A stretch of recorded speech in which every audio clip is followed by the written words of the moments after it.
Florence Nightingale, the lady with the lamp who changed the world. Have you ever felt as though your life was not your own, as if the very purpose of your existence was whispered to you by something greater than yourself? That is how my story begins, not with a birth announcement, but with a calling. I was born on the 12th of May, 1820, in the city of Florence, Italy. My parents, William and Frances Nightingale, named me after the city of my birth, little knowing how fitting it would be. For light, both literal and metaphorical, would come to define my life's work. But let me start at the beginning. Growing up in England in the comfort of Embley Park and Lea Hurst, I was expected to follow the path laid out for women of my class, marry well, manage a household, and live a life of quiet elegance. But I was restless. While other girls my age dreamed of balls and suitors, I dreamed of something far different. I wanted to serve. I wanted to make a difference in a world that seemed determined to keep women like me in the shadows. At 17, I experienced what I can only describe as a divine calling. It was a moment so vivid that I can still recall the warmth of the sun on my face as I walked through the gardens of Embley Park. A voice, whether from God or my own conscience I cannot say, spoke to me. Florence, you are to serve mankind. It was not a command, but an invitation, and I accepted. Convincing my family to let me pursue this calling was no small feat. My mother in particular was horrified. Nursing, she would say, her voice trembling. Florence, nursing is for the lower classes, for women with no other options. You are a lady. But I was stubborn. I read everything I could about medicine, sanitation, and the care of the sick. I travelled to hospitals across Europe, observing, learning, and taking notes in secret. In 1850, I spent time at the Institution of Protestant Deaconesses in Kaiserswerth, Germany, where I trained in nursing, a profession that, at the time, was barely respected. It was there that I learned the fundamentals of patient care, but also the importance of discipline, observation, and compassion. In 1853, I became the superintendent of the Institute for the Care of Sick Gentlewomen in London. It was a small step, but it was mine. I was finally doing the work I believed I was meant to do, yet I knew this was only the beginning. Then came the war. In 1854, Britain, France, and the Ottoman Empire declared war on Russia. The Crimean War was brutal, and the reports from the front were horrifying. Soldiers were dying, not just from battle wounds, but from disease, neglect, and the appalling conditions of the military hospitals. The public was outraged, and the government was desperate for a solution. I received a letter from Sidney Herbert, the Secretary of War and an old friend. He asked if I would lead a team of nurses to Scutari, the British base hospital in Turkey. It was an unprecedented request. No woman had ever been given such a responsibility in the military, but I did not hesitate. On the 4th of November 1854, I arrived in Scutari with 38 nurses. What we found there was worse than anything I could have imagined. The hospital was a nightmare, filthy, overcrowded, and lacking even the most basic supplies. Men lay on the floor in their own filth, rats scurried between the beds, and the air was thick with the stench of infection. The death rate was staggering, far higher than it should have been. I rolled up my sleeves and got to work. We scrubbed the floors, washed the linens, and organised the kitchens. We ensured the soldiers had clean bandages, fresh food, and most importantly, dignity. I worked 18-hour days, often walking the wards at night with a lamp in hand to check on the men. They began to call me the lady with the lamp. It was a name that would follow me for the rest of my life. But it was not just about cleaning. I believed, no, I knew, that disease was not an inevitable part of war. It was preventable.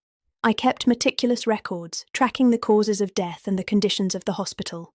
What I discovered was shocking. More soldiers were dying from infections and diseases like cholera and typhus than from their wounds. The problem was not just the lack of care, it was the lack of sanitation. I wrote letter after letter to the British government, demanding change. I insisted on proper ventilation, clean water, and sewage systems. I fought against the bureaucracy, the indifference, and the sheer inertia of the military establishment. And slowly, things began to improve. By the time the war ended in 1856, the death rate in the Scutari hospital had dropped from 42% to just 2%. It was a triumph, but it came at a cost. I had pushed myself to the brink of collapse. I returned to England exhausted, ill, and forever changed. Back home, I was hailed as a hero, but I was not interested in fame. I wanted change. I used my influence to advocate for reforms in military hospitals and public health. In 1859, I published Notes on Nursing, a book that became the foundation of modern nursing. It was not just a manual, it was a call to arms. I wrote about the importance of hygiene, observation, and compassion. I believed nursing was both an art and a science, and I wanted to elevate it to the profession it deserved to be. That same year, I established the Nightingale Training School for Nurses at St Thomas's Hospital in London. It was the first secular nursing school in the world, and it changed everything. For the first time, nursing was seen as a respectable, skilled profession. The women who trained there, my Nightingale nurses, went on to transform healthcare across the globe. But my work did not stop there. I turned my attention to public health, using statistics to advocate for change. I developed polar area diagrams, later called Nightingale roses, to visualize mortality data and prove the impact of sanitation on health. My work influenced the Royal Commission on the Health of the Army, which implemented sweeping reforms in military healthcare. I also advised the British government on sanitation reforms in India, where preventable diseases were claiming countless lives. My reports and recommendations helped reduce mortality rates and improve living conditions for soldiers and civilians alike. But my story is not just one of triumph. It is also one of sacrifice. I gave my life to my work, and in doing so, I sacrificed much of what others take for granted. I never married. I had no children. My relationships were often strained, especially with my family, who never fully understood my calling.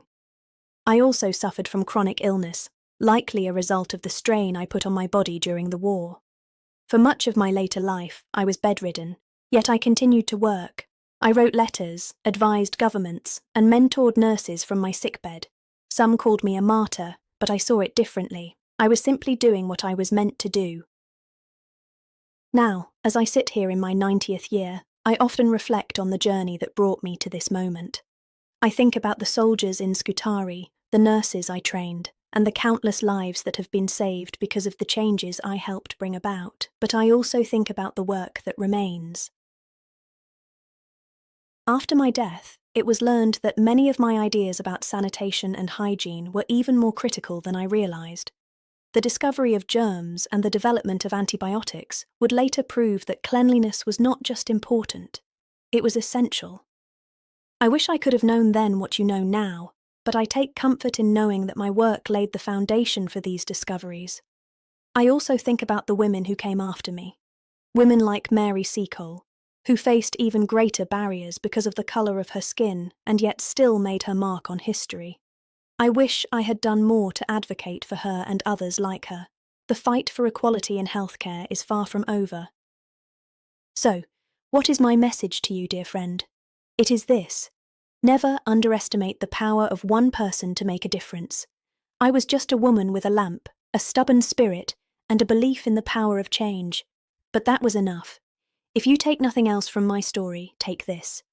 The world is full of darkness, but even the smallest light can push it back. Whether you are a nurse, a teacher, a parent, or simply someone who cares, you have the power to bring light to those around you. And so, I leave you with the words that have guided me all my life. Let us never consider ourselves finished nurses. We must be learning all our lives. Thank you for letting me share my story with you. Now, go out and make your own. Thank you for watching.